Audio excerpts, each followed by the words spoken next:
यहोवा उसकी रक्षा करके उसको जीवित रखेगा और वे पृथ्वी पर भाग्यवान होगा। तू उसको शत्रुओं की इच्छा पर ना छोड़ेगा। सोमवार 24 फरवरी 2025। आज के मनन के लिए मैंने आप ही के लिए चुना है यशाया अध्याय 48 और उसका 10वां वाक्य। देख, मैंने तुझे निर्मल तो किया, परंतु चांदी की नाई नहीं, मैंने दुख की भट्टी में परख कर तुझे चुन लिया है। आपका दिन आशीषित हो। जब आप परेशानियों में से होकर गुजरते हैं तो यह याद रखें कि परमेश्वर आपको शुद्ध कर रहा है। आइए इस वाक्य पर मनन करते हैं। आज की सुबह का विषय है शुद्धिकरण। परमेश्वर इजराइल के लोगों से यशाया नबी के द्वारा बात करता है। वे बात करता है किस प्रकार से वे अपने लोगों से प्रेम करता है और उसके लोग किस प्रकार से हैं। वे बात करता है किस प्रकार से इजराइल के लोगों ने परमेश्वर से अपनी दूरी बना ली थी और वे उनकी आराधना कर रहे थे जो परमेश्वर नहीं है। परमेश्वर उन पर नाराज था,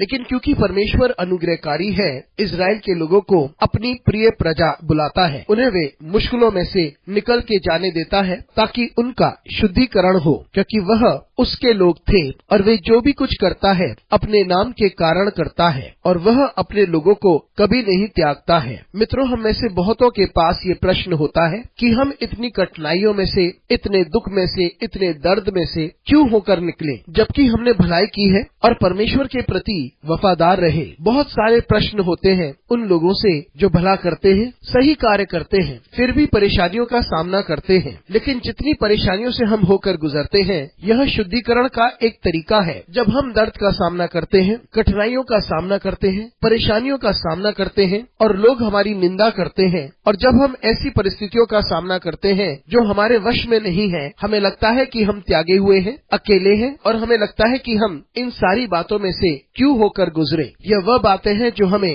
शुद्ध करती हैं। इन परेशानियों से हम शुद्ध होते हैं और हम परमेश्वर के और करीब आ जाते हैं और हम परमेश्वर से और अधिक आशीषें प्राप्त करते हैं। इस बात को हम याद रखें कि परमेश्वर हमें कभी नहीं त्यागता है। और जितने लोग परमेश्वर पर भरोसा रखते हैं, हम दर्द से होकर गुजर सकते हैं, परेशानियों से होकर गुजर सकते हैं, लेकिन हमारा परमेश्वर हमारे साथ बना रहता है और वह हमें आशीषित करता है। अनुग्रहकारी परमेश्वर स्वर्गीय पिता हमारी सहायता कर परमेश्वर, ताकि हम इस बात को समझ सके तू ये सारी बातें अपनी महिमा के लिए करता है। यीशु मसीह के नाम से मांगते हैं, आमीन।